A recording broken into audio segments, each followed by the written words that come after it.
پچھلے لیکچر میں بیٹے ہم نے شخصیت کی پیمائش کے بارے میں پڑھا تھا کہ شخصیت کی آزمائشیں کس چیز کی پیمائش کرتی ہیں، اور اس میں ہم نے شخصیت کے طریقہ کار کو بھی ڈسکس کیا تھا کہ شخصیت کی آزمائشیں اوصاف کے درجے کی پیمائش کرتی ہیں، اور اس میں استعمال ہونے والے جو طریقہ کار ہیں ان میں آبجیکٹیو میتھڈس یعنی معروضی طریقہ کار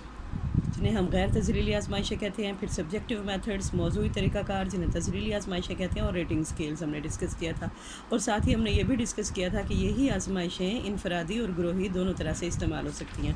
آج ہم شخصیت کی جو تذریلی آزمائشیں ہیں ان کو سٹارٹ کرنے لگے ہیں، اور سب سے پہلی آزمائش جو ہے اس میں ہم کریں گے تھیمیٹک اپرسیپشن ٹیسٹ یعنی TAT۔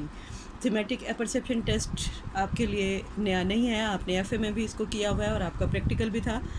اور آپ بہت اچھی طرح جانتے ہیں کہ داستانی ادراکی آزمائش بھی اسی آزمائش کو کہا جاتا ہے، اور اس کا جو ایبریویشن ہے وہ TAT ہے۔ عام طور پہ اسے TAT کے نام سے ہی جانا جاتا ہے، اور کرسٹینا مارگن اور ہنری مرے نے اس کو 1935 میں ہارورڈ یونیورسٹی میں بنایا، پھر 1938 میں اس کو شائع کر دیا۔ اور یہ جو آزمائش ہے یہ تصویری کارڈز پر مشتمل آزمائش ہے، جس میں معمول کو تصویر دکھا کر کہانی کریٹ کرنے کو کہا جاتا ہے۔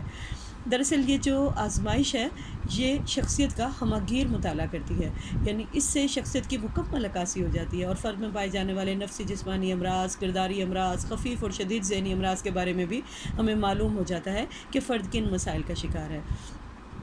کیونکہ اس آزمائش میں جب فرد کہانیاں لکھتا ہے تو فرد کو کہانی لکھنے کا مقصد پتہ نہیں ہوتا، کیونکہ کہانی میں جو ہدایات اور ماحول کریٹ کیا جاتا ہے اس میں معمول کو اتنا موٹیویٹ کر دیا جاتا ہے کہ وہ اپنے تخیل سے جو ہے تصویر کا جائزہ لے اور تخیل سے کہانیاں کریٹ کرنے کی کوشش کرے، اور ہدایات اور باقی تمام چیزیں جو ہیں اس میں بھی خاص خیال رکھا جاتا ہے کہ معمول کے اندر ایک جذبہ ہو تاکہ وہ کہانیاں کریٹ کرے۔ لیکن جب معمول کہانی کریٹ کرتا ہے تو اس کے بیہائنڈ جو کانسیپٹ ہے وہ یہ ہے کہ در حقیقت معمول اپنی زندگی کے حالات و واقعات کو انکانشیسلی بیان کر دیتا ہے، کیونکہ وہ خود بھی اس سے آگاہ نہیں ہوتا ہے۔ تو اس طرح فرد کی مکمل شخصیت سامنے آ جاتی ہے۔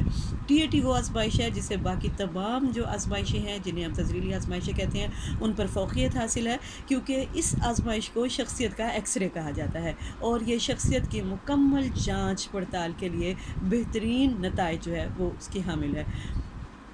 اس آزمائش کا جو مقصد ہے دینے کا کہ اس آزمائش کی مدد سے فرد کی خواہشات، ہچانات، جذبات، الجھاؤ